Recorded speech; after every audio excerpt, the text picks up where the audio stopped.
بہت تکلیف ہوا، بہت دکھ ہوا۔ اس وقت جو اڈیالہ سے خبریں آ رہی ہیں اس سے ایسا لگ رہا ہے کہ ہم پاکستان میں نہیں رہ رہے۔ کسی یزید نے قبضہ کر لیا اور اس نے کسی دوسرے ملک کے لوگ، وہ جو دشمن ہوتے ہیں، ان پہ اس طرح وار کی گئی ہے۔ دوسری دفعہ ایسا ہوا ہے، ٹھنڈا پانی اتنے پریشر کے ساتھ 70-72 سالہ عورتوں کے اوپر پھینکا گیا ہے۔ آپ لوگوں کو ان سے کیا ڈر ہے؟ اگر آپ نے فیصلہ کر ہی لیا کہ عمران خان سے بہنوں کا ملاقات نہیں کروانی، نہ کرواؤ، بیٹھی رہنے دو ان کو۔ لیکن اس طرح کا ظلم کرنا، اس طرح پانی پھینکنا، اس طرح کا تشدد کرنا، پولیس ان کے اوپر چھوڑ دینا، یہ آپ لوگ کیا میسج دینا چاہ رہے ہیں؟ یہ ظلم ہے، یہ زیادتی ہے۔ آپ اس طرح نہ کریں۔ آپ ملک کو دو چار کرنے کے چکر میں پڑے ہوئے ہیں، اس کی وجہ سے ملک ٹوٹ جائے گا۔ میں آپ کو وارننگ دے رہا ہوں۔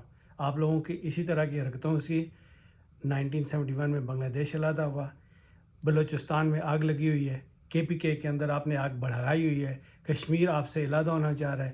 صرف ایک پنجاب کو سیراب کرنے کے لیے پورے ملک کے ریسورسز آپ نے قبضہ کر کے چند ایک لوگوں کے لیے آپ نے یہ ساری آگ لگا رکھی ہے۔ کیا پاکستان سب کا نہیں ہے؟ اس وقت پورے پاکستان میں واحد شخصیت عمران خان ہے جس نے ملک کو اکٹھا کر کے رکھا ہوا ہے۔ آپ ہوش کے ناخن لو۔ آپ نے اپنی جاب سیکیور کر لی ہے بھائی، 5 سال کے لیے آپ بیٹھ گئے ہو۔ آپ لوگوں کا قتل عام کیوں کر رہے ہو؟ لوگوں کی جانیں کیوں لے رہے ہو؟ بوڑھے لوگوں پہ ظلم کیوں کر رہے ہو؟ آپ کو عمران خان سے خطرہ کیا ہے؟ آپ عمران خان کو چھوڑ دو، کیا کر لے گا عمران خان؟ بندوقیں آپ کے پاس، گنیں آپ کے پاس، توپیں آپ کے پاس، جہاز آپ کے پاس، سارا کچھ تو آپ کے پاس ہے، قبضہ تو آپ نے کیا ہے۔ عمران خان کیا کر لے گا؟ آپ اس کو چھوڑو باہر، نیگوشیٹ کرو، بات کرو اس سے، وہ ملک کے لیے بہتر کرے گا۔ آپ نے ڈاکٹر عبدالقدیر خان کے ساتھ کیا کیا؟ آپ نے لیاقت علی خان کے ساتھ کیا کیا؟ آپ نے فاطمہ جناح کے ساتھ کیا کیا؟ آپ نے قائد اعظم کے ساتھ کیا کیا؟